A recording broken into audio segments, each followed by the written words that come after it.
Estonia's new Prime Minister Kristen backs Tallinn-Helsinki tunnel project. Europe sees rise in drug production, warns of growing methamphetamine use. Surge in used car imports threatens Finland's new car market. S-Group recalls salads over Salmonella contamination risk. Kristen, the newly appointed Prime Minister of Estonia as of July, has strongly expressed his support for the tunnel project connecting Tallinn and Helsinki. In an interview, Michal emphasized that Estonia and Finland share an excellent bilateral relationship, and he hopes Finland continues to thrive, as it benefits both countries. Michal also expressed concerns about Russia, calling it a significant threat to NATO and all of Europe. He pledged to increase defense spending and support Ukraine. Prime Minister Michal hopes that Russia will lose the war against Ukraine and be held accountable for the damage it has caused. Although he supports the tunnel project, Michal acknowledged that there are still many financial and infrastructure challenges before the project can be realized.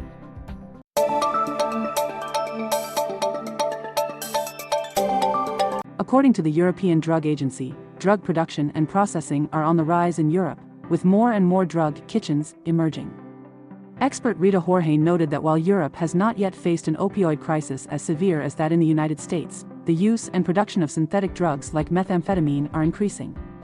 In countries like the Netherlands, criminal groups have learned to produce methamphetamine from Mexican drug cartels. This has led to a drop in drug prices and increased accessibility, posing a threat to public health in the region.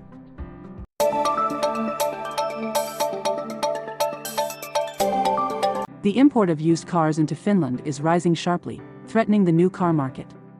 According to Tero Kallio, director of Auto Allen, Finland is increasingly resembling Eastern European countries in its dependence on imported used cars. This year, the number of imported used cars is expected to reach 45,000, near a record high, while the number of new car registrations has sharply declined, potentially dropping to the lowest level since 1993. This situation not only impacts the national economy but also reflects the weak purchasing power of Finnish consumers.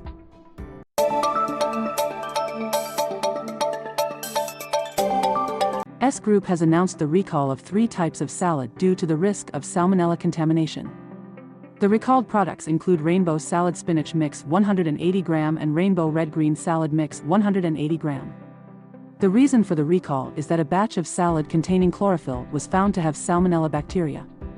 The affected products have expiration dates on August 15, 16, and 17, 2024. The salads were sold at Prisma, S-Market, Sale, and Alipa stores. S-Group is asking customers to return the recalled products for a refund.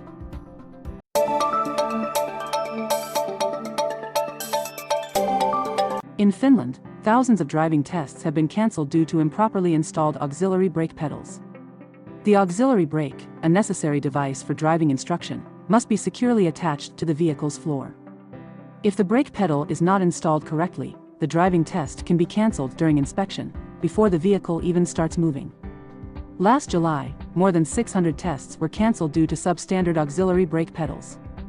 This not only disrupts opportunities for test takers but also poses safety risks. Esko Kempi from Ajo Varma emphasized that proper installation of auxiliary brake pedals is crucial for ensuring the safety of both instructors and learners during driving lessons.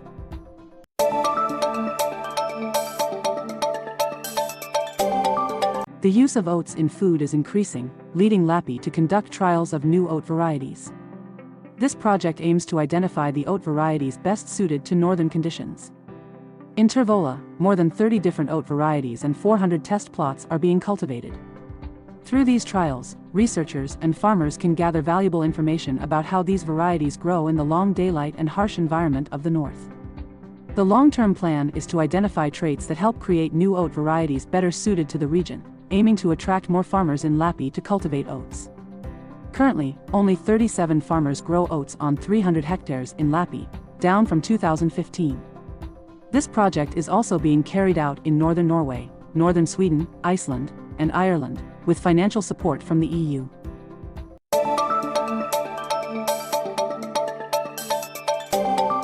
Locally produced honey is struggling to compete in price with imported honey, making it difficult to find on store shelves.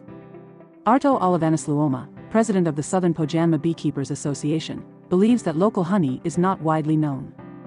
Many consumers still choose cheaper imported honey over local products. He encourages producers to boldly market and brand their products by telling the story of their origin and production process. Despite 2023 being an unfavorable year for honey production, Jarko Isokungas, president of the Central Pojanma Beekeepers Association, believes that local honey can compete with its unique quality. He also emphasized that producers need to confidently approach stores to get their products on the shelves.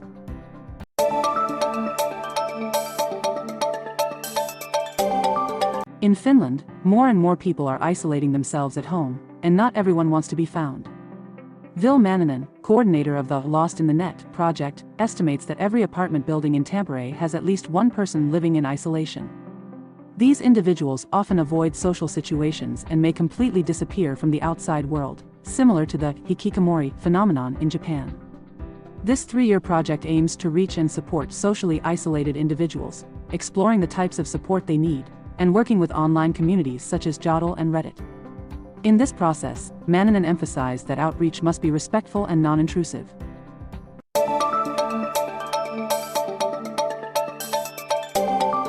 Juhani Razanen, who lives in Joensuu, has allowed the grass in front of his house to grow naturally for 30 years without trimming, creating a natural lawn with around 100 plant species. For some, this might be an unsightly image, but for him, it is a source of pride. Razanen calls neatly trimmed lawns green deserts because they lack life. Natural lawns not only contribute to biodiversity but also provide essential habitats for pollinators. This trend is gradually becoming popular in many cities in Finland.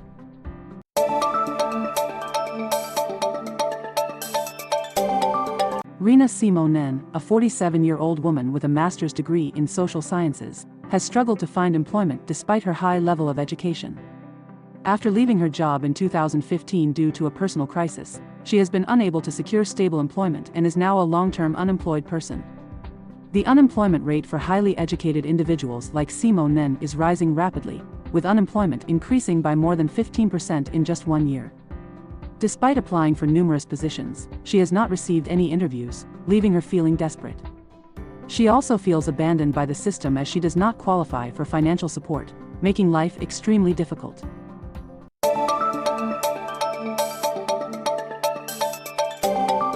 Nowadays, young people, especially male students, are increasingly concerned about hair trends and want the right style when they visit the barber. Terms like textured fringe, mullet, or messy drop fade have become familiar. To meet this demand, barbers need to stay updated on the latest trends. Jesse Saarinen, 16, says that a good hairstyle boosts his confidence.